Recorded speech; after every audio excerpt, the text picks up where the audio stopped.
Tanggalin natin yung plastic.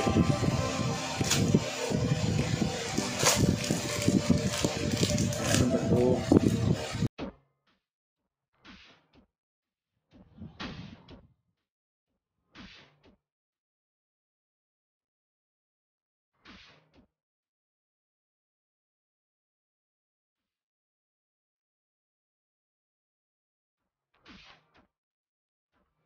What's up mga ka-powerful? May dumating ka sa aking sorry for that. Pero yan, yung video nito, i-unbox ko lang kasi curious din ako, ano ba to? Pero siguro sabang ko to. Pero sabay-sabay natin alamin kung anong ito. Keep watching. Ito na, mga ka-powerful, i-unbox na, i-unbox natin itong na-receive ko sa LBC. Ano ba ito? Grabe yung pimple natin. Baho. Origin code SPCAJ SIM Bank Philip Cooperative. So yan.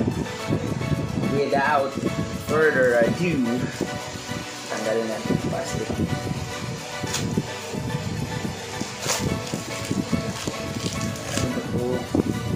Kala ko pa naman check.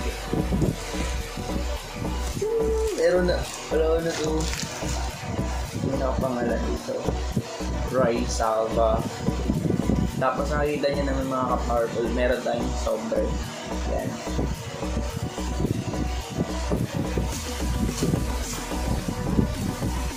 Ang ganda. Pero parang debit card ko yata. Walang credit card. Ewan.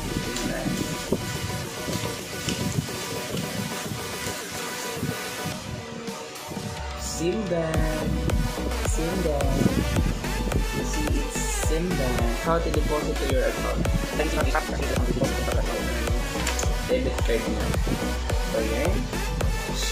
If your card is easy,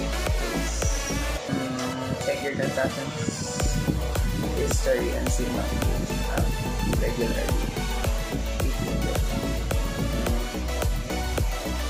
Well, Simbank, thank you. It's my first time to receive debit card. It's so nice. Fund transfer, maximum 150,000. Cash withdrawal, maximum 50,000. In-store purchase via poster na maximum 100,000. So, since wala pa naman tayong pera, ganun, kaya alam ko.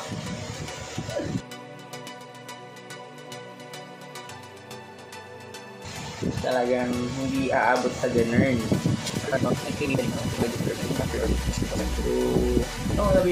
Withdraw from your Simbank account through 20,000 ATM nationwide for free. Pero sometimes yung mga pinag-withdrawan natin, sila na yung nag-charge service fee. Alam ko Alam ko. Pero hopefully wala dito.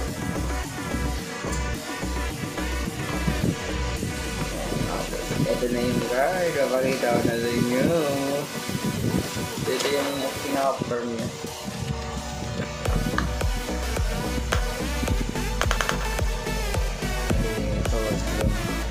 Ito yung pangalan. Debit. So yan. Sa debit card siya. Simbank debit card. And ito yung number ko. At ito yung code. Ganda. Debit card, pero ang ganda niya, promise, sobra powerful. Gcash, thank you for this. Napakaganda niya para sa akin, para lang sa akin. Nakagamit ko to, syempre. Kasi, yung may na-receive ko sa text message sa Gcash, sabi nila, by 14th yata or 12 pa yata yun, may 20% ng pag-withdraw sa Gcash. So, pag 1,000 to 10 pesos ulit yung tax. Oo, 20 pesos. Diba? Diba mas mataas pa kung 2%. Grabe. Like, yun na yun.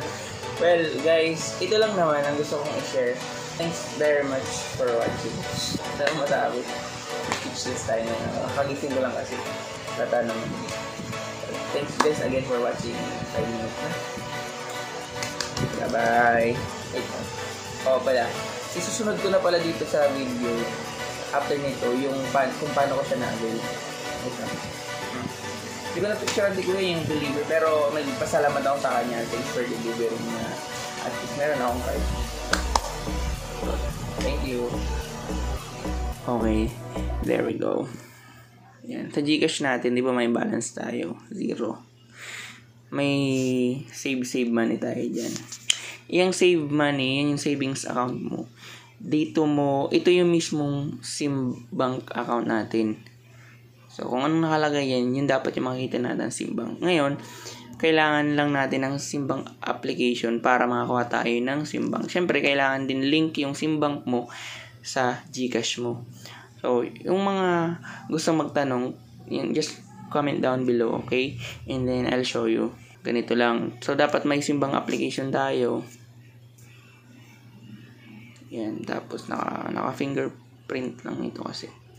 Di ba? Ito lang din yung nakita nyo kung anong meron ako doon sa savings account ko doon sa GCash. Di ba? Magre-request tayo ng card. Dito pa lang sa mga tabs na to, yung hindi pa ako nagre-request ng card before pipindutin mo lang yung tab ito mismo itong card na ito.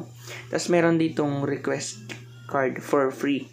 Pipindutin mo lang yun at maglalagay ka ng information. Lahat ng information gusto mong, kung paano mo malalagay yung name mo, or kung ano yung gusto mong mailagay sa card mo na name mo para sa'yo.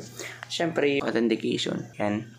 Tapos ngayon, nakakita nyo naman, meron na tayong activate card. Baliw guys, valid tong card na to. Ang ganda niya. Well, without further ado, ito na. A-activate na natin yung card na nakuha ko.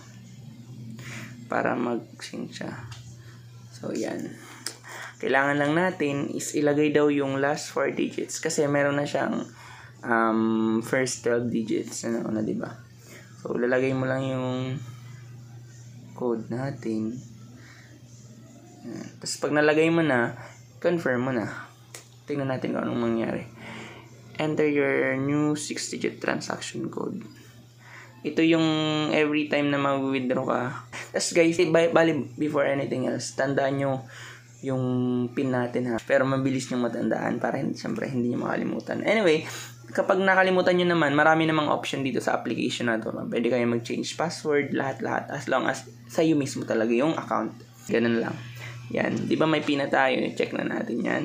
Okay. Card was successfully activated. Ready to use na yan. Meaning, sync na kung anong meron kang pera. Kasi ito lang yung pera natin. Kung ano lang meron kang pera, yan lang yung nasa card mo. Whenever na mag-withdraw ka, kung kailan mo man gustuhin, pwede mo siyang ma-withdraw. Pero yung 500 lang yung ma-withdraw mo. Guys, I hope na na-inform ko kayo kahit limited lang. By the way guys, don't worry. Sa mga susunod kong mga videos, lahat i-feature ko para ma-share sa inyo. Diba? Share lang tayo. Well, anyway, tatapusin ko naman ang video ko kasi maglalaba pa tayo. Bye guys. Thank you for watching.